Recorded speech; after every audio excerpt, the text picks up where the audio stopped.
So Tracy, let's just go into this. We want to talk about all the different, we'll call it the players in the real estate transaction. You have, of course, the real estate agent who's kind of the quarterback holding this all together. Yep. You've got a lender who's usually, unless it's a cash purchase. You have the title person or the title agent, title company, and that's what we're going to dig into deeper here. But then you also have insurance, you have inspectors, you have an appraiser. Could be repair people. There could be other people. Who am I forgetting? That's the bulk of them. Yeah, that's the majority of the different players in the transaction. And so there's a lot of people involved there, and people that maybe have never owned a home, bought a home, or maybe people that have owned and bought a home hear this word title or title insurance or title agent. We want to go into what that is, Tracy, and first off, what does title mean? Yeah, what does title mean? What does title mean? Interestingly enough, we're not lawyers, so what we're talking about isn't legal advice or anything. For informational purposes only. Right. This is not legal advice. Yes. They're referring, when you talk about title, it's referring to the legal ownership and the legal right to use a piece of property. So we know title, like cars have title, right? And it's to keep track of ownership of the property. So title's like that. But there's quite a few things that title does with regard to real estate. And people go, why am I paying for title insurance? What is it really doing, right?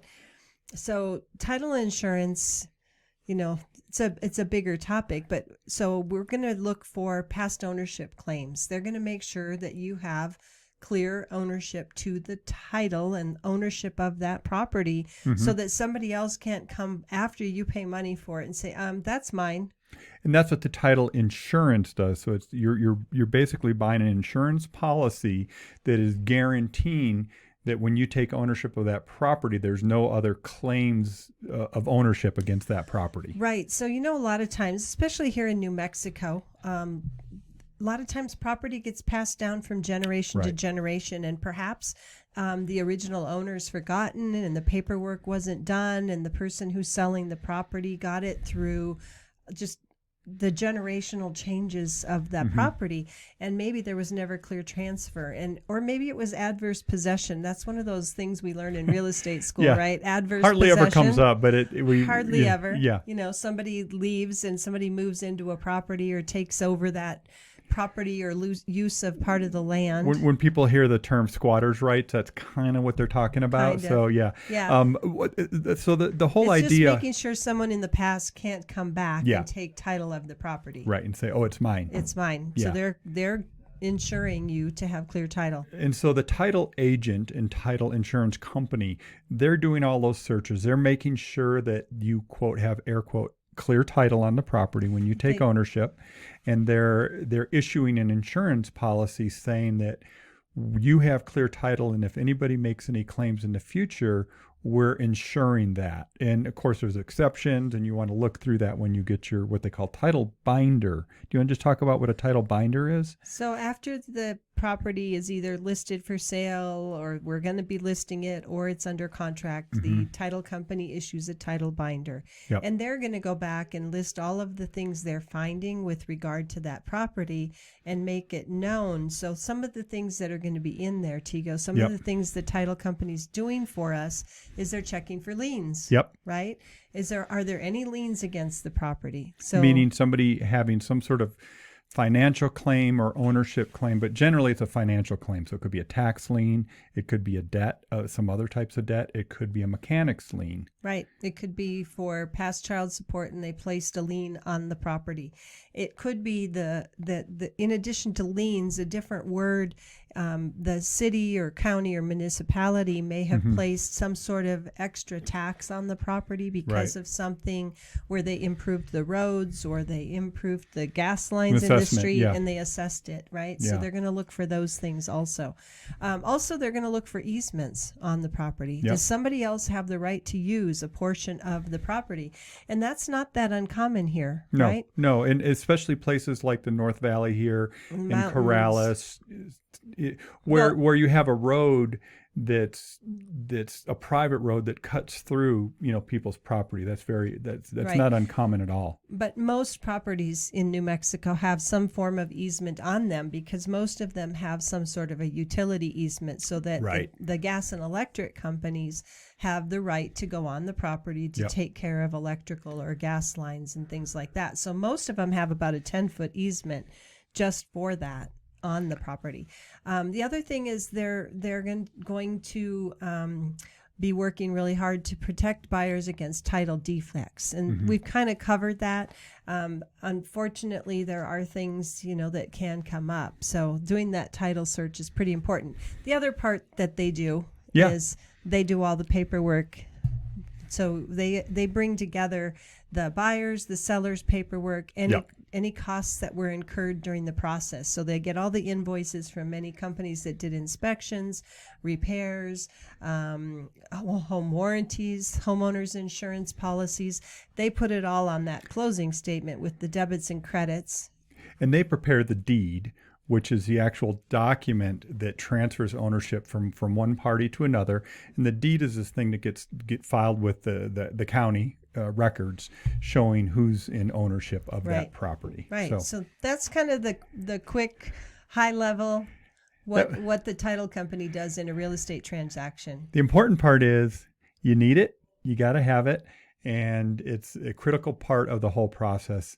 But looking at that title binder, if you're buying a house and going through it and understanding what exceptions or if there's any challenges or issues on that, you know it right up front. And just one thing, Yeah. you said you got to have it. You don't have to have it. That's true. It is not It's required. not required. But it's something that Okay, wait. Let me push back on that. If you've got a loan, if It's you're getting required. a loan, you got to the lender's going to require it. right. But you can choose it if you're paying cash, but wouldn't you want all that extra protection? I would So- never buy a property without it. I would never recommend to buy a property without it, even if it's just a piece of vacant land out in the middle of nowhere, that's $100. Yep. You So want there's to title. make, you have title. The quick of title. Tracy, can I talk about market data? Sure. I just It's very cracked myself up. unusual that, I know, that you I know. have some market data. No, I real quick, at the top of the show here, I just talked about November. I just want to hit on a couple things that are happening in the market, and one of them is the extreme lack of number of homes on the market. So if you are thinking of selling, and that's our next topic is selling your home this winter, we feel like it's a good time. I mean, it's the whole thing about when is it a good time to sell. It's a good time when you're ready to sell, right? It's just, there's always going to be buyers. Yes, there's less buyers out there right now. However, home prices have really run up in the last 6 months in particular. I do think home prices have settled down here in the last month or so. But again, things have jumped up 6 to 8% since last year. So there is an opportunity to sell if you're thinking of selling. One of the overhangs that's out there that people keep talking about is these people that are on forbearance programs, meaning they have a mortgage, they haven't paid on their mortgage because they've entered into a forbearance program with their lender. Technically, it's called the loan servicer is who it is. And what that does, it just puts a pause on your payments for however long it is. It can be 3 months, 6 months, up to 12 months. At the very beginning of the pandemic and when these forbearance programs came out, a lot of people jumped into them. I mean, it was a big number. What's happened though since then, a lot of people have come back off it. They're making their payments again and they're moving on. And so there was a lot of speculation that all these homes would turn into foreclosures. Well, just because delinquency levels are very high right now, meaning people aren't making their payments, that includes the people that are on forbearance programs. Right. So they're either going to extend their program, or they're going to sell their home, or they're going to just start making up their payments, or they're going to refinance and pay off that underlying loan. So there was a quote from Ivy Zellman, who is Zellman and Associates. They're one of the big trusted national real estate consulting companies that do a lot of analytics around real estate. And her quote was, "The likelihood of us having a foreclosure crisis again is about zero." And there's so many factors to why that is true, and all the different information and data is pointing in that direction. So I just wanted to put that out there. It's good. Do we ever know for sure? No.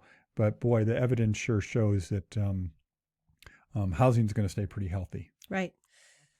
Tego, let's talk about one more step of the process. Okay. Of who's involved in a real estate transaction. Oh, sure. So let's talk about insurance, home insurance. Yeah, it's important. So homeowners insurance is one of the other facets of buying and selling real estate, right? Mm-hmm. So when you buy a new home and you need to put insurance on it, so if you have a lender, it's required, right? The lender wants to make sure that there's insurance so that if the house burns down, the lender's going to get paid off, right? Yeah. But homeowners insurance is interesting because it can vary quite a bit what your rate might be based on a lot of things, right? Yep. And a lot of times people might want to shop different home insurance companies because they vary a lot. Sometimes they're more motivated. Their prices are different. It's not price fixed. But when you're getting a new home, one of the things that's, it's aging myself, but the whole how cars can be like lemons. Lemons. A car that's a lemon, you have lots of problems with it. Houses can be like that too. And insurance people will tell you that some houses just have a lot of homeowners claims, right? Yep. So when you are buying a new house, one of the steps is to get quotes for homeowners insurance to make sure that the rate you get is acceptable to you. And we have had a few in the last year or two where the client calls to get the rate for the homeowners insurance, whether they already have an agent or they, called three different agents and get quotes or whatever. Where the property has had a couple of big claims and the insurance rates are very high if they can get it at all, right? And so that's one of the contingencies when you put a home under contract, as we call it, or pending. Basically, you're doing your due diligence. One of the due diligence steps is to get an insurance quote, make sure that the home is insurable at a reasonable rate. Right. One of our friends is a very prominent insurance agent here in Albuquerque, actually the number one agent in the state. And he says, as a homeowner, you need to think about when you make a claim and when you don't make a claim. Right. Because too many claims on a house could actually affect the resale value of the property. Right. It's something to just keep in mind. Or make it very difficult to get insurance, right? Exactly. Which is a problem. So getting that insurance quote, and like I said, they vary. The prices, what are charged varies a lot. And if you have a lender involved, they require you to prepay for 1 full year at closing for homeowners insurance. And that's important because they want to make sure you keep it insured. And then if you have a lender there, every one of your payments typically will be collecting so that a year from now, after closing, when the homeowner's insurance premium is due again for another year, that the money is there and they pay it for you because they want to make sure the house is insured. Exactly. So that's kind of the quick on homeowners insurance. Well, no, that was great. And do you have any more homes of the week we need to hit before we wrap up for today? I don't. Okay. The homes that we were going to talk about are not available.